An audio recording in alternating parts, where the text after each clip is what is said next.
I don't know what I just watched. On the last day of the year, Charles Crowley invited a plethora, yeah, pick up that word, a plethora of British wrestlers to something. And this is me watching that. Let me tell you what happens. It starts with Elijah going to the suspicious field. You know the one. Yeah, but what if you don't know the one? Can you Google it or something? Suspicious field. No, nothing. It finds this super small circus tent with a Solomon Lamb lookalike monkey at the door. Solomon monkey. Ugh, just as eerie. I could call it a monkey on the spot. You know, a spot monkey. But we do not do those kinds of jokes here. Solomon Monkey actually gets excited when he hears Elijah's name, which brings the count of people that has actually happened to all the way up to 1. Elijah enters the tent while almost tearing it down. We get it, you're jacked, mate. Calm down. The tent magically puts his ring gear on and, in an incredible act of locker room courtesy, beautifully applies wrist tape on him. Respect. He walks into this dark room and finds Gene Money. Someone please get him a belt. And Martina, who actually changed her life in 2020. She found herself, and little known fact, she is now the vice president of the Association of Irish Wrestlers for Abstinence. No, she's still a drunk mess. Everyone else who was invited steps forward into the spotlight. Warren Banks, I love you. Except Big Guns Joe. Big Guns Joe. Big Guns Joe. Big Guns...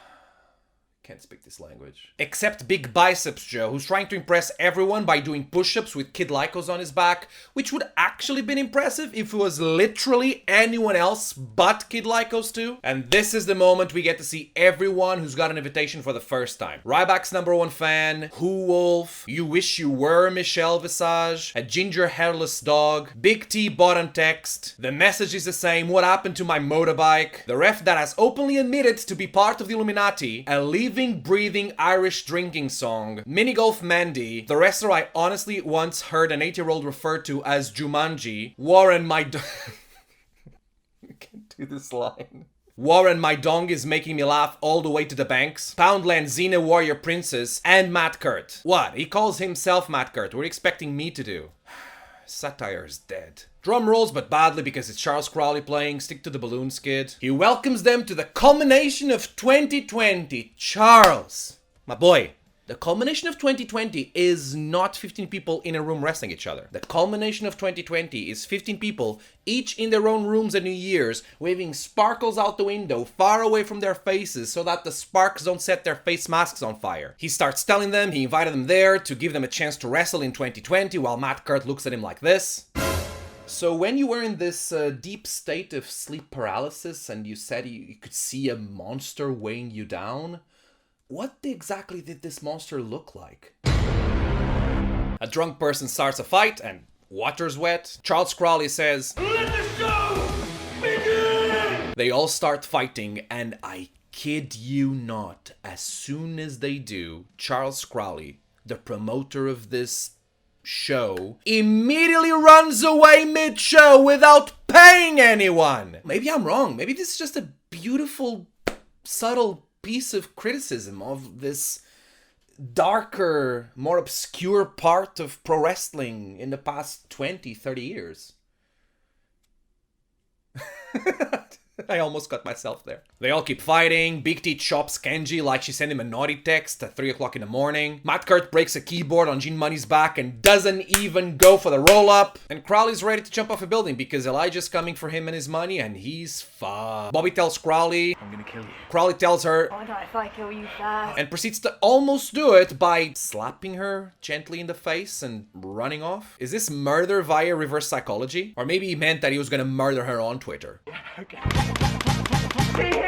Give me your attention, baby. That was funny though. Back inside, Big T spills Martina's drink and finds out that he can't block people in real life. Martina reacts to that by destroying everyone in the bar and does the Triple H. Elijah does the 2009 Survivor Series Shawn Michaels. And who should crossbody him but Pogo Maniac Chuck Mambo, who also does the Triple H. I'm sorry that I'm late, but my nose got here 10 minutes Go. Ah, who needs a contract anyways? Crowley comes back after going to the nearest Tesco to get snacks for the wrestlers on his show. I know I'm only paying you half of what I promised you, but hey, I got you snacks. Mate, where's the butter? Warren slams Kurt through the table and eats a pretzel, and in the process he somehow got leaner.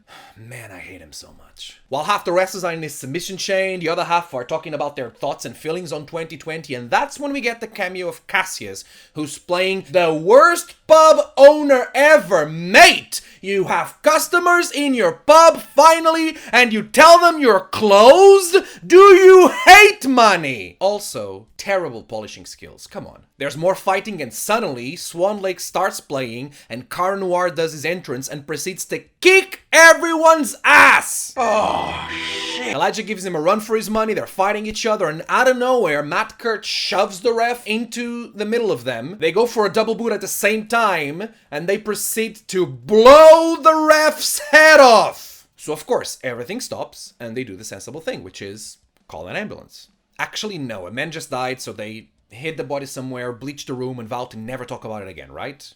Like, these things would be in the realm of the things you would do, right? Right? Wrong! Last wrestler standing. Of course not. So, here we go. Welcome to today's edition of Get in the Bin. Clementine breaks Visage's neck, which probably wouldn't have happened if Visage hadn't taken her wig off, which given Clementine way more grit chances. So, you know what, Visage?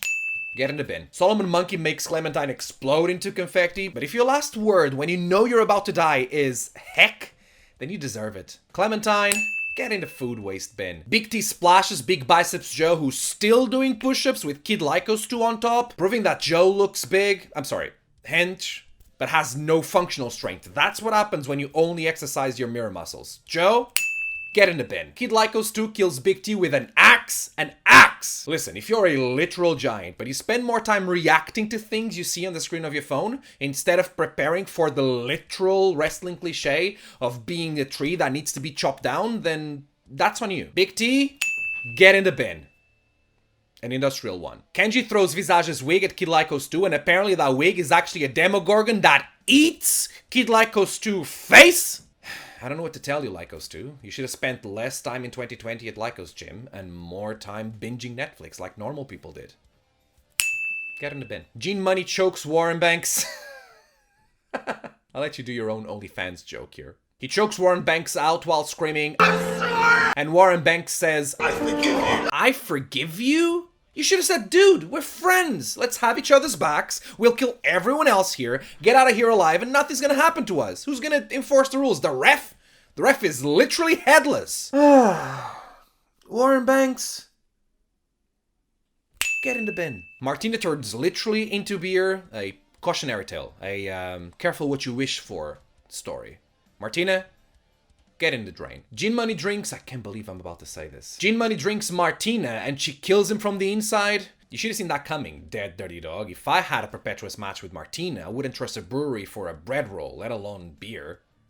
Gene Money, get in the bin. Kenji gets minced by Mambo on a pogo stick. How do you lose a fight with a guy on a pogo stick? He's in a pogo stick, just, you know. Boing, boing, bah! Kenji, get in the bin. Mambo dies on his way to his own planet, and we all died at the sight of this 24-year-old reference. No wonder Matt Kurt kills everyone on Twitter by calling everyone a boomer. Why you blocking him is right. Chuck Mambo, get in the bin. Speaking of Matt Kurt's tweet, one of them blows Crowley's eyes out, which is an homage to the state he was in when he put all of this together. Crowley, get in the bin. Kurt then tries to run out the door and is met by Dan Maloney. Of course, Kurt can't resist calling him a boomer, so he gets drilled into the afterlife. Matt Kurt, grab your cape and get in the bin. Bobby Tyler then conveniently shows up after Crowley's dead and makes a big scene about how this was her kill and how she's so disappointed. And in this fit that not even my grandmother believed in, she hits her golf club on the electrical fence and electrocutes herself. That's what you get for not isolating your clubs properly. Just a crumb of isolation, I beg. Bobby Tyler, get in the bin. Preferably a plastic one. And Elijah and Kara Noir are still fighting. Elijah was convinced he killed Kara, but Kara goes Super Saiyan, self-destructs like a Voltorb in heat, and magically we go back to the suspicious field where Elijah blows out of the tent and laughs. But his invite is actually a bomb and he explodes and dies. Oh, for fuck! And that's it. British wrestling's dead. At least that's what the Great Khali said on the post scene after the credits. Or is it? Apparently it is, my dear Kiss Cam giant. They're all dead. All that's left is myself and Dan Maloney. I guess we're just gonna have to fight each other forever. To be fair, I don't mind that. I mean, I'd beat him so bad that I wouldn't have to send him. He'd just get in the bin himself. And that was it. Which seems to be the only two words I can use to describe this. That and it. Yeah.